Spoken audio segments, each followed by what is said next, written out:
श्रीमन नारायण गुरुदेव के चरणों में कोटि कोटि प्रणाम। जी जी जी जी गुरुदेव, मैं आपकी जो बातें हैं जो आप यूट्यूब के द्वारा या सोशल मीडिया के द्वारा बोलते हैं, मैं अक्सर उन्हें सुनता रहता हूँ। जी। तो मैं कश्मीर से आया हूँ। मैं चाहता हूँ जितने भी सनातनी भाई हैं यहाँ मुझे गौर से सुने। मैं कश्मीरी पंडित हूँ और 90 में हम विस्थापित हुए हैं।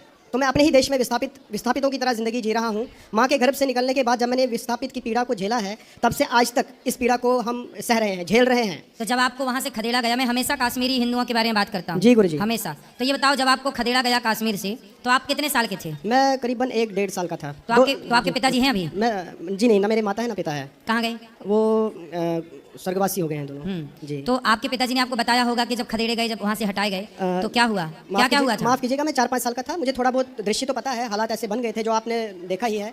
बिल्कुल हालात ऐसे बन गए थे कि हम, क्योंकि जो हिंदू है वहाँ बहुत ही कम माइनॉरिटी में रह रहे थे, तब ऐसे हालात बन गए थे, हमारा रहना वहाँ हमारे लिए मुश्किल था, मतलब जिंदा रहना मुश्किल था। जी। तो अब जैसे तैसे करके जम्मू के विस्थापित कैंपों में आज भी लोग जो है बहुत ही मुश्किल से अपना जीवन बसर कर रहे हैं। और मैं ये मेरी पर्सनल प्रार्थना है आपसे गुरुदेव कि आप अपने मंच से हमारी बातें तो उठाते हैं, लेकिन इन बातों को अपने इन भक्तों को भी बोलिए, ताकि, क्योंकि हिंदू में मैं देखता हूँ सनातन में एकता की बहुत कमी है।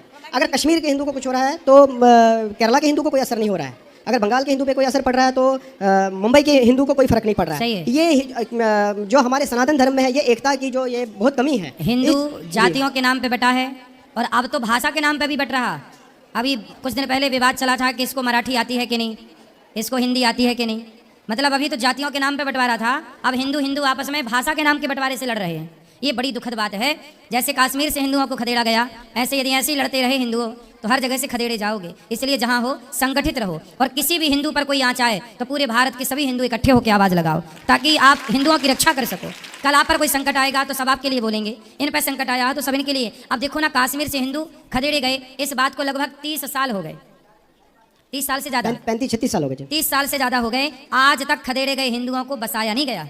आज तक ना उनका घर मिला, ना उनका खेत मिला, ना उनकी जमीन मिली, ना बलात्कार करने वाले बहन बेटियों के साथ बलात्कार करने वालों को ना फांसी मिली, ना दंड मिला। कानून कहाँ था, संविधान कहाँ था, राम जाने। लोग कहते हैं कि देश कानून से चलता है, लोग कहते हैं देश संविधान से चलता है। तो पूछो इन बोलने वालों से कि संविधान से चलता है, तो जब कश्मीर से हिंदू खदेड़े गए तब संविधान को नींद आ रही थी क्या? सो रहा था? तब कहाँ था संविधान? आज तक वो संविधान उनको उनकी जमीन न लौटा पाया। अब ऐसे संविधान से जब कश्मीर के हिंदुओं की रक्षा नहीं हो पाई, तो इस देश के हिंदुओं की रक्षा इस संविधान से क्या होगी? इसलिए उन लोगों को जरूर दंड मिलना चाहिए जिन्होंने हिंदुओं को खदेड़ा था। जरूर दंड मिलना चाहिए, तब हम माने कि संविधान में दम है, वरना तो कोई मतलब का ही नहीं है कानून। फिर कल आज कश्मीर से खदेड़े गए, कल आपके गांव क्षेत्र से खदेड़े जाओगे, क्या कर लेगा कानून? क्या कर लेगा लोग? क्या कर लेगी सेना? सेना भी तो थी उस समय, पुलिस भी तो थी। क्या कर लिया सेना ने? क्या कर लिया पुलिस ने? क्या कर लिया संविधान ने? क्या कर लिया नेताओं ने? और क्या कर लिया हिंदूवादी संगठनों ने? जहां करने की बात आती है वहां कोई कुछ नहीं करता। आज 30 साल बाद भी इन्हें न्याय नहीं मिला, इनका घर इनको वापस नहीं मिला। आपका घर आपको मिला? जी नहीं, वहाँ तो घर है ही नहीं। घर तो रहा ही नहीं। नहीं तो मतलब आपके पिताजी का पुराना वो कश्मीर पे घर तो रहा होगा? जी, वो तो घर तो तभी का ढह दिया गया है। हाँ, मतलब तब का चला, मतलब था ना आपके पास? हाँ बिल्कुल था, और बहुत बड़ा घर था। आज 2 कमरों के घर में रह रहे हैं। बड़ा घर था, जमीन भी रही होगी। जमीन कम से कम 150 कनाल के ऊपर थी। अब वो सब देखो चली गई। अब जरा सोचिए कि आपका घर आपसे कोई छीन ले, आपकी जमीन आपसे कोई छीन ले और आपको भगा दे, कैसा लगेगा? ऐसे ही वहां से खदेड़े गए हिंदुओं के साथ हुआ है, इस देश में हुआ है, लेकिन कोई नहीं बोलता ना। आज क्या मजबूरी है सरकारों की, क्या मजबूरी है कानून की, जो आज भी कश्मीर के खदेड़े गए हिंदुओं को बसा नहीं पा रही है। आतंकवाद कितना गांठ जमा के बैठा है वहाँ। बहुत दुखद बात है कि इस आज़ाद भारत में जी गुरुदेव इस प्रकार का भेदभाव है।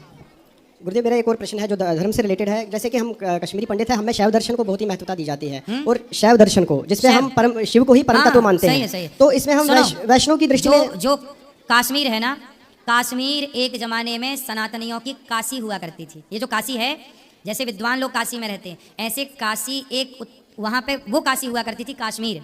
कश्यप ऋषि ने बसाई थी कश्मीर। सनातन की शुरुआत कश्मीर से हुई थी, पता है आपको? कश्यप की संतान के बारे में उल्लेख मिलता है, वो कश्यप जी की बसाई, कश्यप जी की तपस्थली रही है कश्मीर, ऋषियों की नगरी रही है कश्मीर। मंदिर रहे बड़े बड़े, वहाँ पर सब तोड़ दिए गए, हिंदुओं को खदेड़ दिया गया, मंदिर तोड़ दिए गए। और ऐसी पाकिस्तान से खदेड़े गए, ऐसी बांग्लादेश से खदेड़े गए, अपने ही देश में खदेड़े गए, अपने देश के टुकड़े टुकड़े कर लिए। क्या चल रहा है कुछ समझ में नहीं आ रहा। जी गुरुदेव, बस मैं इतना जानना चाहता था कि वैष्णव दृष्टि में हम इसका जो है समन्वय कैसे करें? तो कोई हरि हरि और ना भेद। हाँ, शंकर जी और नारायण में कोई भेद थोड़ी है, हरि और हर में कोई भेद थोड़ी है। क्या शंकर जी भगवान विष्णु के अंश है या दोनों एक ही हैं? ऐसा है कि भगवान मूल तत्व हैं भगवान श्रीमन नारायण। भगवान नारायण की एक शक्ति का नाम है ब्रह्मा, एक शक्ति का नाम है विष्णु, एक शक्ति का नाम है शिव। हरि हरि और ना भेदा। जैसे बिजली एक होती है, पर बिजली की व्यवस्था के लिए उसे 3 भागों में डिवाइड किया जाता है, फेस 1, फेस 2, फेस 3, जी। है ना। 3 फेस की मोटर आती है, 3 फेस का सब होता है। तो बिजली तो एक है, पर फेस 3 बताए ताकि उसका पावर बढ़ जाए और उसकी कार्यशैली बढ़ जाए।